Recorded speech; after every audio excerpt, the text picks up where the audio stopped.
अगर हम home loan ले रहे हैं और होम लोन ट्रांसफर करा रहे हैं तो ऐसी प्रॉपर्टी जहां मॉर्गेज ऑलरेडी किया हुआ है, इसे लेते टाइम बहुत सारी चीजें हैं जो हमें ध्यान में रखनी है, क्योंकि ऐसी ट्रांजैक्शंस बहुत ही केयरफुली करनी है और ऐसे में आपको लीगल ड्यू डिलिजेंस करना भी बहुत ज़रूरी है। तो इस वीडियो में हम आपको बताएंगे ऐसे कौन कौन से स्टेप्स हैं जिससे आपकी इन्वेस्टमेंट, आप जो प्रॉपर्टी खरीद रहे हैं जिसमें होम लोन ट्रांसफ़र है, वो आपकी इन्वेस्टमेंट सेफ और सिक्योर तरीके से हो। और अब हम इस पूरे प्रोसेस को शुरू करते हैं कि आखिर वो प्रोसेस क्या है, कैसे हमें लीगल ड्यू डिलिजेंस करना है जिससे हमारा होम लोन ट्रांसफर सही तरीके से हो पाए।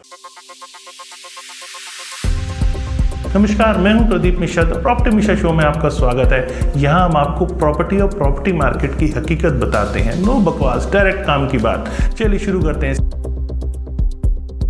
सबसे पहले आपको फिजिकल इंस्पेक्शन करना चाहिए उस प्रॉपर्टी का जिस प्रॉपर्टी को आप लेने जा रहे हैं। और जब आप फिजिकल इंस्पेक्शन करते हैं तो उसमें देखने वाली चीज़ ये है कि प्रॉपर्टी की कंडीशन क्या है, क्या उस प्रॉपर्टी के अंदर किसी टाइप की मेंटेनेंस की ज़रूरत है, और अगर है तो वो क्या क्या है, उस पर आपका कितना खर्च आने वाला है, ये आपको पहले असेस करना है। फिर बात आती है लीगल ड्यू डिलिजेंस की।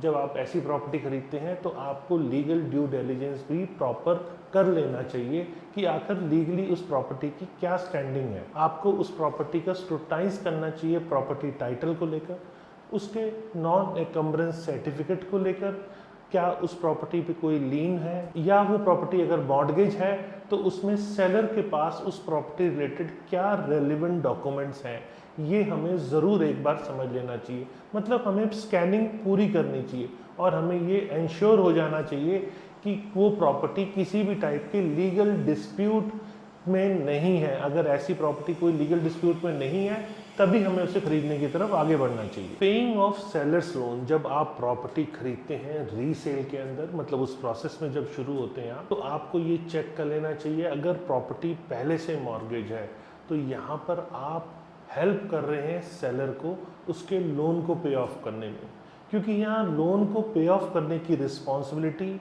और उसको पूरी तरह से टाइटल को क्लियर करने की रिस्पॉन्सिबिलिटी सेलर की है। मतलब सेलर को आपको लोन क्लियर करके देना होता है, लेकिन यहाँ अक्सर आपको इस प्रोसेस के अंदर जब आप पेमेंट करते हैं सेलर को, तो सेलर को आप एक तरह से हेल्प करते हैं कि वो अपने ड्यूज़ को क्लियर करा के आपको वहाँ से क्लियर प्रॉपर्टी के डॉक्यूमेंट्स ला के दे सके वो। तो उसके लिए रिलीज ऑफ फर्स्ट मॉर्गेज ये आपके लिए इम्पॉर्टेंट होता है, क्योंकि बैंक के पास वो प्रॉपर्टी मॉर्गेज है और जब आप सेलर को पे करते हैं, फॉर एग्जांपल यहाँ प्रॉपर्टी 95 लाख की है और 50 लाख का लोन है, आपने सेलर को 50 लाख रुपीस पे किए और वो अमाउंट सेलर ने बैंक को दिया, तो बैंक उस प्रॉपर्टी की जो मॉर्गेज है उसको फ्री करता है, मतलब वहाँ मॉर्गेज से उसको रिलीज़ करता है। तो वो जो एक्शन है, जब बैंक उसे रिलीज़ करता है तो बैंक का क्लेम उस प्रॉपर्टी पे ख़त्म हो जाता है और सेलर के पास क्लियर टाइटल की प्रॉपर्टी आ जाती है जिसमें किसी भी टाइप का लोन नहीं होता है। तो यहाँ एक तरह से आप सेलर को हेल्प कर रहे हैं कि वो अपने लोन को क्लियर कर पाए। होम लोन ट्रांसफ़र, जब आप होम लोन ले रहे हैं तो बैंक को भी, जो जिस बैंक से आप ले रहे हैं, बैंक को क्लियर टाइटल चाहिए होता है। जैसे फर्स्ट सेलर ने बैंक से क्लियर टाइटल की प्रॉपर्टी आपको लाके दे दी, उसके डॉक्यूमेंट्स आपको दे दिए, तब आप वो डॉक्यूमेंट्स अपने बैंक में सबमिट करते हैं जिसे वो क्लियर टाइटल का होता है, जिसमें किसी भी टाइप का कोई मॉर्गेज नहीं होता। तब बैंक आपका वो चेक करता है कि प्रॉपर्टी आपकी कोलेट्रल रखने के लिए परफेक्ट है या नहीं।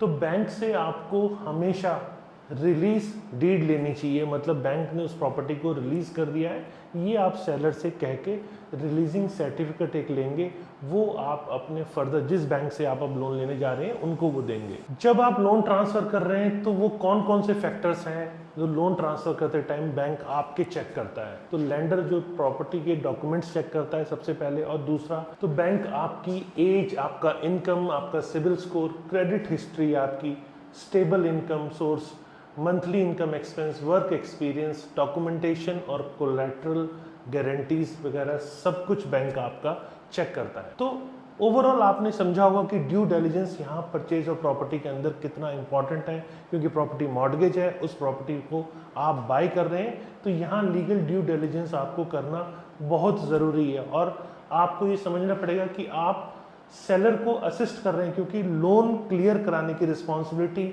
यहाँ सेलर की होती है, ये आपकी नहीं है।